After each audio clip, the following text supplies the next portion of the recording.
La relance du train urbain de la ville de Kinshasa, c'est désormais chose effective, après plusieurs décennies, au terme des travaux de réhabilitation et de modernisation du réseau ferroviaire. Le président de la République, Félix Antoine Tshisekedi Tshilombo, a procédé ce mardi 30 juin 2026, jour anniversaire de l'indépendance de la République démocratique du Congo, au lancement du train urbain dans sa première phase sur la ligne Gare Centrale Aéroport International de Njili.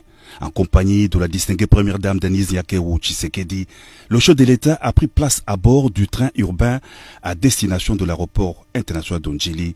Dans la cabine VIP où l'on a noté la présence de la première ministre Judith Suminwa, du vice-premier ministre, ministre des Transports Jean-Pierre Bemba et de quelques autres membres du gouvernement. Tout le long du parcours, la population en liesse a salué la reprise du trafic ferroviaire du train urbain.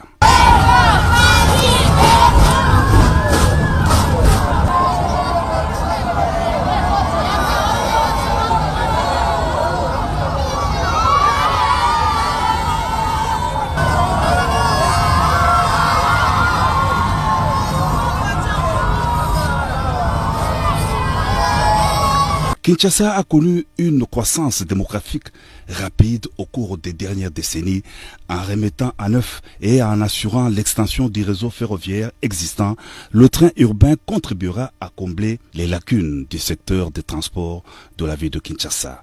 Le directeur général de la Société commerciale des transports et des ports, Martin Lukusa, s'en réjouit. Nous avons eu un devoir de la part du chef de l'État et du gouvernement de pouvoir réhabiliter les chemins de fer interurbains dans la ville de Kinshasa. Comme vous savez, il y a trop de problèmes d'embouteillage, il fallait pallier à cette difficulté-là. Et nous nous sommes mis au travail. Là, nous avons relié définitivement la gare centrale à Gombe de l'aéroport d'Njili. Vous avez vous-même le président a pris place à bord du train. Nous sommes arrivés à l'aéroport. Et dans les jours qui viennent, nous allons fixer l'opinion sur la reprise maintenant du trafic commercial. Voilà, donc nous sommes en train de nous battre contre les phénomènes des embouteillages. Comme vous savez, les trains prennent beaucoup de gens à la fois. Donc nous allons transporter des masses et à moindre coût pour que nous puissions alléger la route par rapport aux impondérables et aux pollutions qu'il y a sur la route, les accidents, et tout ça, tout ce qui va avec.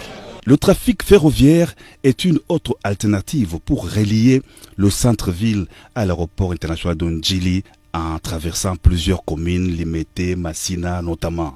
C'est par des ovations frénétiques que la population a accueilli l'arrivée du président de la République à l'aéroport international de Njili.